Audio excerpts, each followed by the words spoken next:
એટલે આઈબ્રો આમ માપ લીધું હોય ને તો જરાય તમારા આઈબ્રો ઊંચા નીચે એવું ન થાય. જ્યારે ન આવડતું હોય ને ત્યારે નકર તો પછી ઊંચા નીચે ન થાય, પણ આપણે બતાવે ને ત્યારે માપ લઈ લેવાના આઈબ્રોને, એટલે આઈબ્રો સરસ થાય. જેમ હોય એમ થોડુંક જાડું રાખી દેવાનું. લગાવીને જ આઈબ્રો લાગે તો સરસ લાગે. બળવાનું આ રીતનું ઘસીને કરી દેવાનું, તડકાને કાંઈ ફોડલી બોડલી ઉપસે નહીં એમને.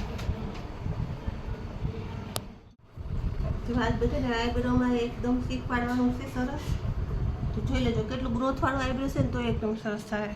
રાખવાનું છે એમને પોઈન્ટ વાળવું, તો અહીંથી આમ દોરો મૂકવાનું છે મજા. તમને આઈબ્રોમાં થોડુંક ઓલું થતું ને તો આ રીતનું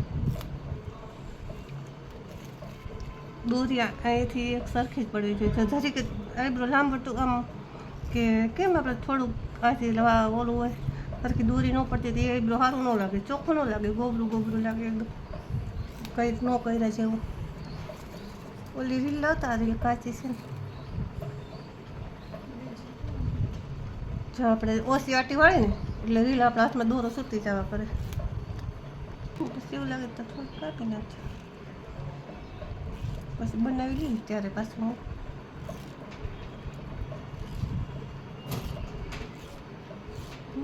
કાપી નાખું, કાપી લેજો. પછી હવે જાડા વાળ હોય ને બહુ ખેંચાય આઈબ્રામાં. અવની બેનની જાડા નહીં અને તડકાનું થોડુંક વધારે.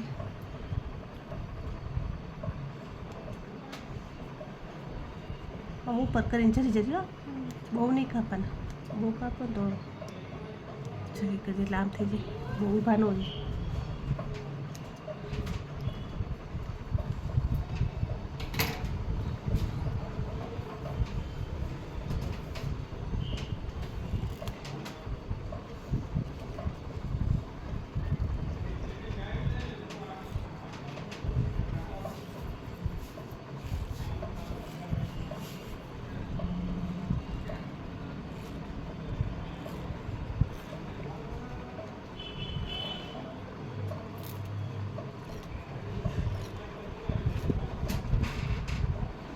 અહીંથી આઈબ્રો જેટલો ચોરસ રહે ને એટલો સરસ લાગે. અહીંથી આઈબ્રો ગોળ નહીં કરી નાખવાનો, અહીંથી ચોરસ જ રાખવાનું એટલે બહુ સરસ લાગે. ગોળ